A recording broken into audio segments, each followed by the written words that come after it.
c'est le sujet particulier de la manière de sortir de l'Union européenne et de l'euro, en réalité, il faudrait élaborer trois scénarios. Trois scénarios qui découlent des hypothèses de prise de pouvoir. Je reste dans le cadre légal, bien sûr. La prise du pouvoir, c'est, premier schéma, un président de la République favorable à nos thèses et une majorité parlementaire de l'Assemblée nationale favorable à nos thèses. Deuxième schéma, un président de la République favorable à nos thèses, mais une Assemblée nationale défavorable. Et troisième schéma, l'inverse, un président défavorable à nos thèses et une Assemblée favorable. Dans ces trois cas, nos thèses ont un pied dans le système, à l'intérieur du système, mais les modalités de sortie de l'Union européenne et de l'euro ne sont pas les mêmes, évidemment, puisque nous ne disposons pas des mêmes instruments. Mais ça ne change pas grand-chose sur le fond des affaires. Le fond des affaires, on a travaillé tout ça, on a fait un premier texte qui part, d'ailleurs, dès avant l'élection, bien avant l'élection. Et la situation du Brexit renforce cette nécessité. Parce que regardez ce qui se passe avec le Brexit. Les Britanniques ne sont pas encore sortis. Mais la pression médiatique, la pression des marchés, la pression des milieux patronaux, des médias, etc., fait qu'il y a des conséquences déjà sur le système économique, et notamment sur le plan de la monnaie. La monnaie a baissé. Dans le cas de la France, ce ne sera pas le cas, puisque nous sommes dans l'euro déjà, et il n'y aura pas cet effet-là. Mais on peut considérer que dès lors qu'une campagne politique commencera à devenir, qui portera la sortie de l'euro et de l'Union européenne, et qu'elle commencera à être crédible, c'est-à-dire portée par des gens dont on voit par le parcours, par l'action, qu'ils sont prêts à aller jusqu'au bout, et que ce projet semble tenir la route, et que ce projet est soutenu, par exemple dans les sondages, par une partie significative de la population, et que des signes, comme on en a vu en 2005, c'est intéressant aussi ce qui s'est passé en 2005, parce que au départ, les réunions publiques qu'on organisait, d'abord la majorité, ça a été dit tout à l'heure, hein, la majorité des gens étaient pour le traité constitutionnel européen. Et les meetings qu'on organisait, il y avait très peu de monde. Et on a vu que progressivement, les meetings se remplissaient et qu'il y avait des milliers de gens, des milliers qui venaient dans des villes comme Grenoble, comme Rennes, comme Rouen, comme... C'était à chaque fois 2000, 3000, 4000 personnes qui venaient dans les meetings. À Rouen, où j'étais allé, il y avait 2000 personnes. Bon, et donc on mesure la prise dans l'opinion d'une idée par ce genre de signes. Mais nos adversaires le voient également. Et donc, dès que cette campagne donnera des signes intéressants dans la population, ils vont réagir. Ils vont réagir par tous les moyens, surtout en France. Par tous les moyens, c'est-à-dire y compris comme au Venezuela ou comme ailleurs, légaux, illégaux. Donc il faut se préparer à tout cela et faire en sorte que dès avant l'élection, on sache que c'est comme ça que ça va se passer. Et qu'ils vont piéger, et tous les moyens seront bons, tous, pour empêcher, parce que si la France sort de l'Union européenne et de l'euro, c'est pas même comme le départ de la Grande-Bretagne, c'est un séisme planétaire, compte tenu du poids et de la tradition française.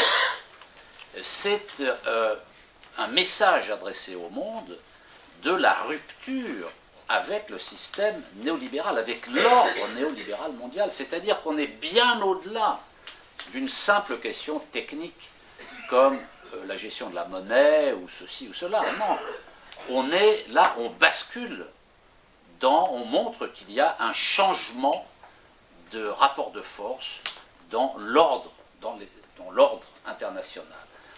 Donc on voit bien que les Américains et puis d'autres agiront pour empêcher que ça advienne.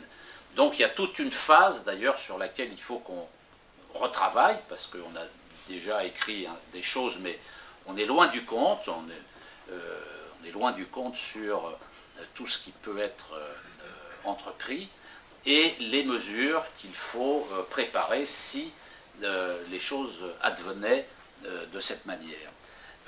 C'est d'ailleurs un point sur lequel il faut mettre l'accent, parce que il y a les thèses, par exemple, plan A, plan B, plan C, machin, truc, etc. Tous ces calculs évitent de porter le débat, c'est-à-dire qu'il n'y a pas d'action positive pour faire évoluer les consciences. Quand la thèse de Mélenchon, par exemple, le PC est encore plus loin. Le PC est encore plus loin. Lui, il est pour rester. Pierre Laurent s'affiche avec le drapeau européen. Bon, il est perdu pour la cause, le PC. Il est perdu. Mélenchon, la France insoumise, eux, ils tergiversent, évidemment, puisque dans leur électorat, dans leurs sympathisants, ils ont énormément de socialistes, ils ont pompé une partie des socialistes européistes, donc ils sont obligés de jouer sur les deux tableaux. Ils sont ambigus volontairement. Et c'est l'affaire du plan A, plan B. Voilà, c'est pour ça qu'ils inventent ce concept pour rester dans l'ambiguïté. Mais c'est mortel, ce truc-là.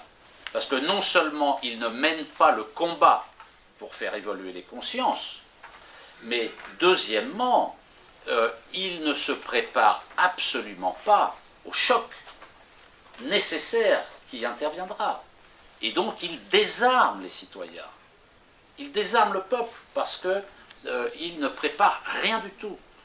Alors, il y a donc cette première phase sur laquelle il faut qu'on travaille de manière extrêmement précise, parce que ça veut dire des mesures du type Seconde Guerre mondiale, clandestinité, c'est ça que ça veut dire. Il ne faut pas regarder au Venezuela, si les affaires avaient continué comme ça au Venezuela, eh ben, ça aurait été un bain de sang.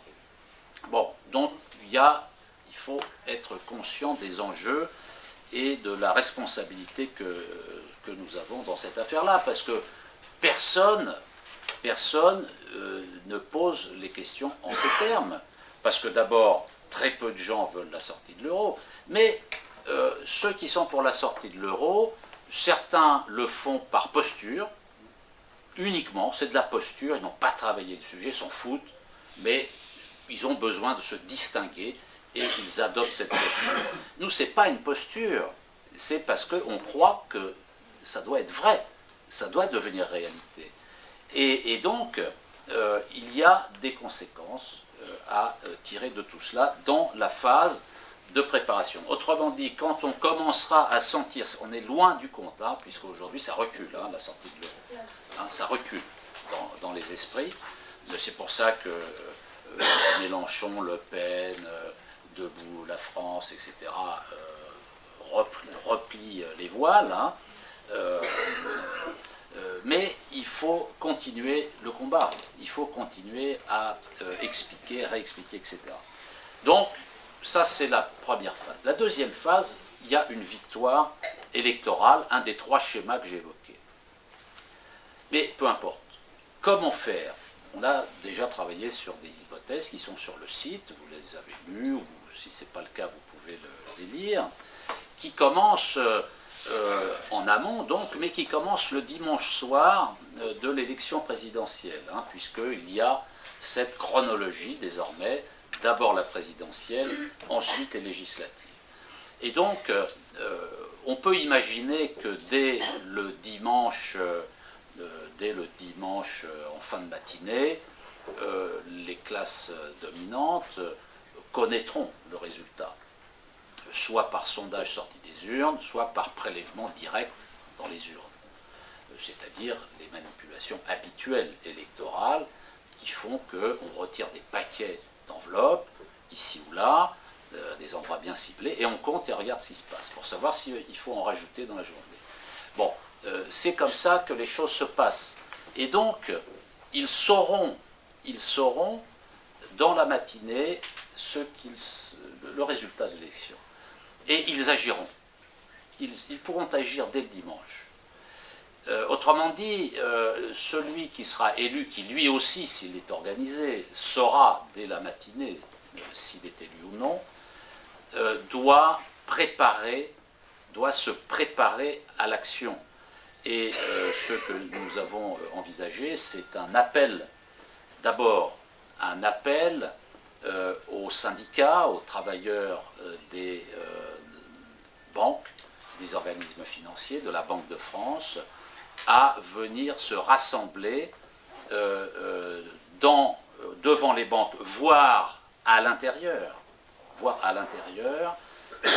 empêcher, même d'ailleurs avant, c'est-à-dire qu'il faudra, là, le mouvement syndical a une grande responsabilité, parce que dès avant l'élection, si les banquiers sentent que ça va tourner au vinaigre, ils vont commencer à faire fuir des capitaux, favoriser des grandes fortunes, etc. Ben, il faut que les travailleurs des banques bloquent tout ça, avec ou sans les syndicats. Mais en tout cas, il faut qu'il y ait là une action qui soit très claire en direction des salariés des banques, de la Banque de France, et pour empêcher tout cela.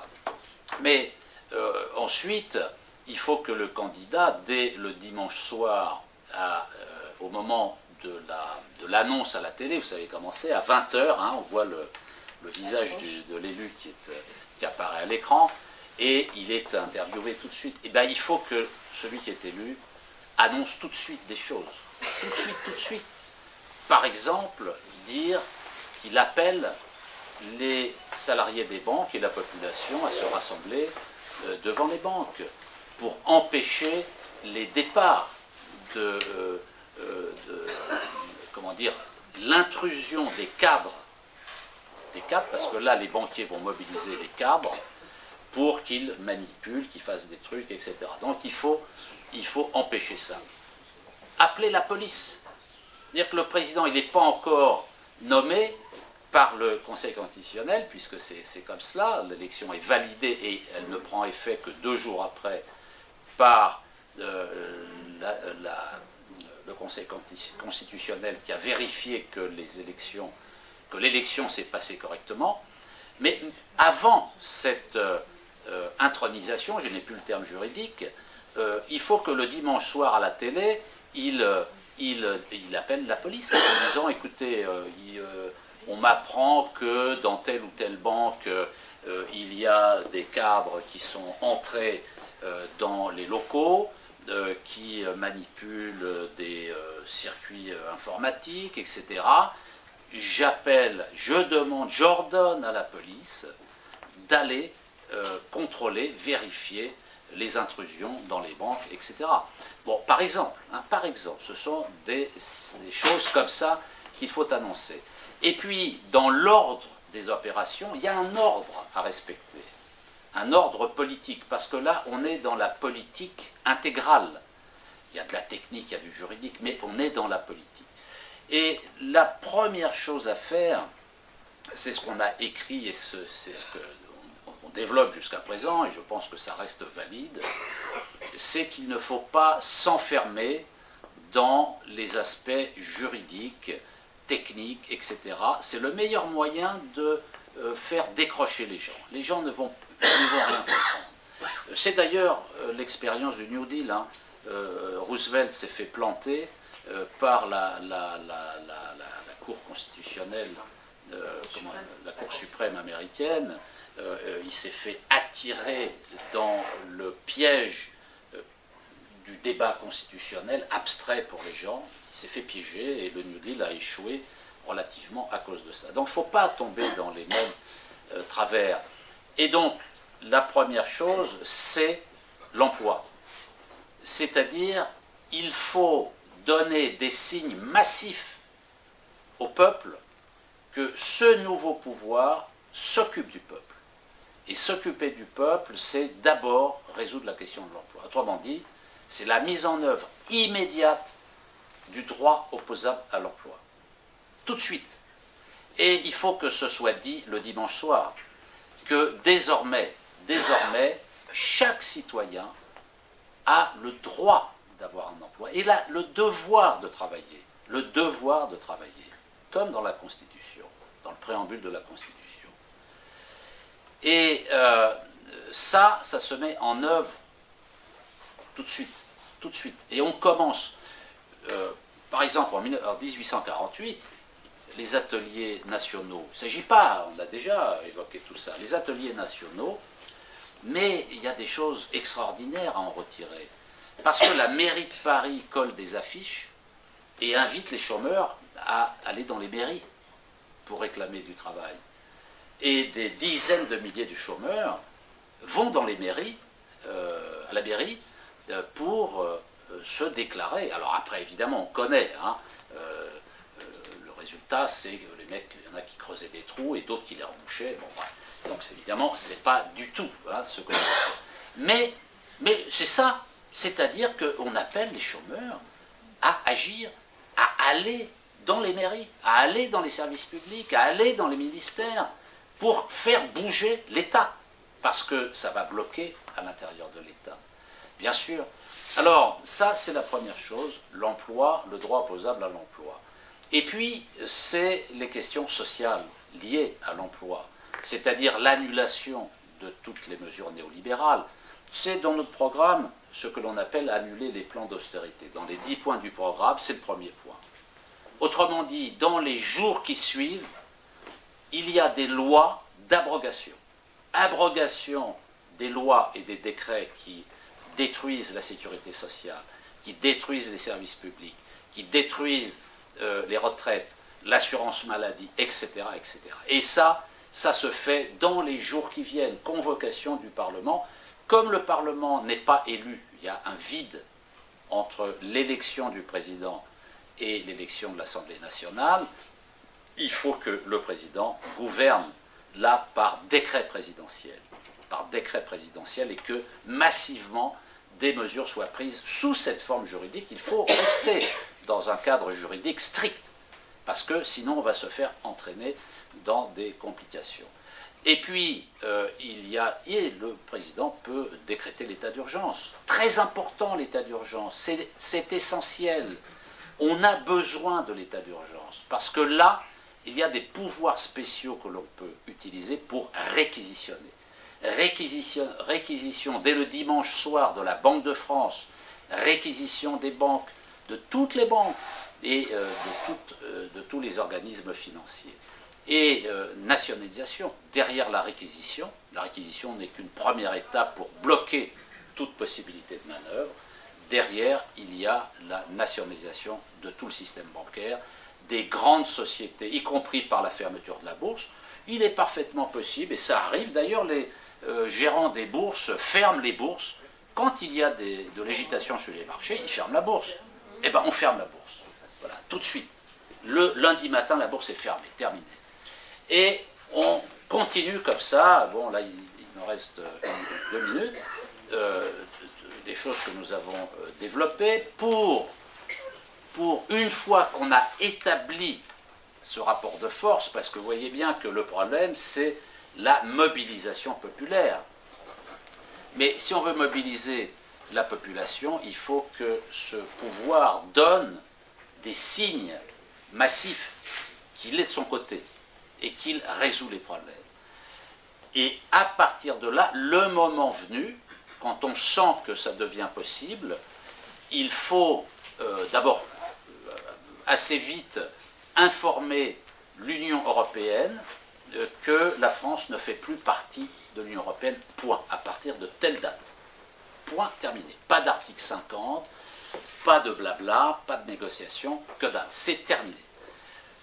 Mais ça veut dire que sur un certain nombre de dossiers techniques, pas politiques, il y a des trucs à régler. Il y a des trucs à régler sur la politique agricole commune, sur les 5 domaines, ce qu'on appelle dans l'article 3 du traité de Lisbonne, les compétences exclusives.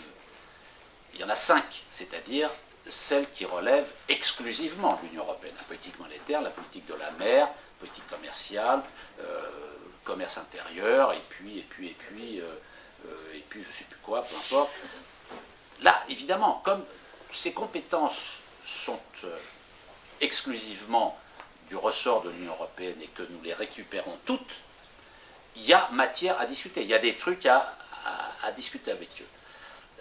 Et puis, il y a des choses annexes, la fin des parlementaires européens, le retrait des fonctionnaires européens français, puisque vous savez que les fonctionnaires européens, il y a des quotas par pays.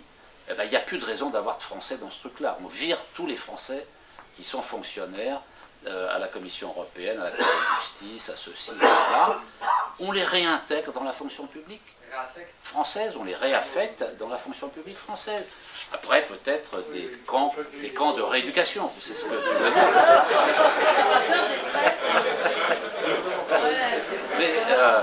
Mais même, ils ont tous le droit au travail, hein, donc on applique le droit au travail. Et puis, donc ça, la sortie de l'euro, elle est faite, c'est-à-dire dès lors qu'il y a cette lettre, ce courrier du président de la République aux institutions européennes, eh bien, signe la fin de l'appartenance de la France à l'Union européenne, c'est terminé.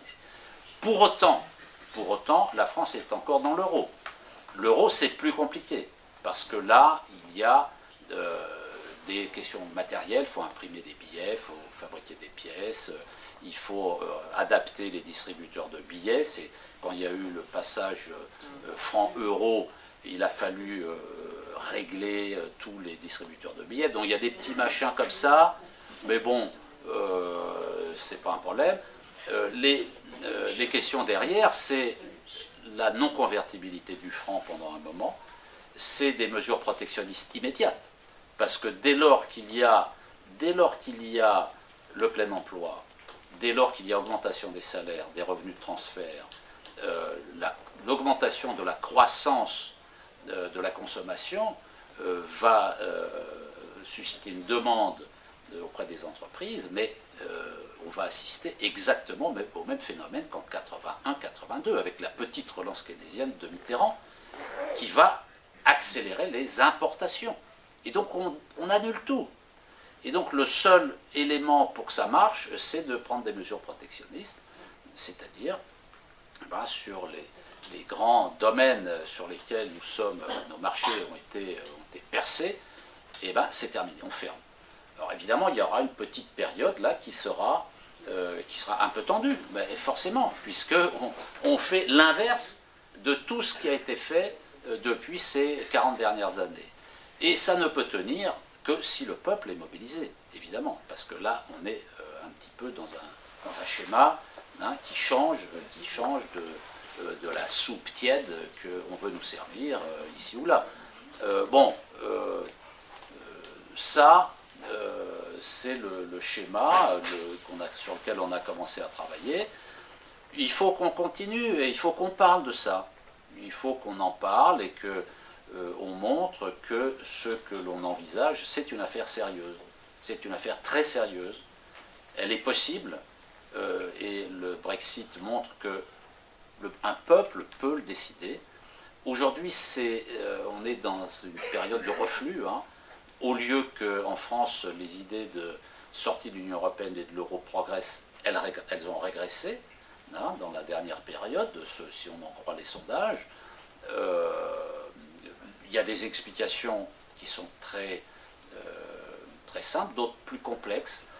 Le plan quinquennal que nous envisageons sur le plan politique consiste justement à essayer, dans notre communication, dans notre analyse, dans les mots, de modifier un petit peu l'impression que l'on peut donner, parce que tout ça, ça a été tellement combattu par les médias que l'assimilation au Front National, d'ailleurs le journaliste hier, hein, il dit, mais ce que vous dites c'est comme le FN, il faut qu'on fasse attention et qu'on précise mieux les choses et qu'on insiste sur le fait que nous sommes internationalistes. Alors on l'a déjà dit, mais ça ne veut pas forcément dire grand-chose à des tas de gens. C'est un concept politique ancien. Il faut changer de mot. On peut l'utiliser pour les anciens, mais il faut un mot qui parle, disons, aux jeunes. Il faut qu'on montre que nous sommes universalistes et que la sortie de l'euro de l'Union européenne n'est pas le repli sur soi. Bref, on a un travail politique, hein, de créativité politique à faire pour que ce que nous proposons devienne souhaitable par la population, ce qui n'est pas le cas actuellement. Ça fait peur aux gens. Et l'idée que l'Europe c'est la paix, que c'est le modèle social européen, c'est massivement approuvé par les gens. Il faut casser tout ça avec d'autres façons de faire. Il faut renouveler, et c'est ça l'enjeu un peu pour le Tandem. Voilà, il est...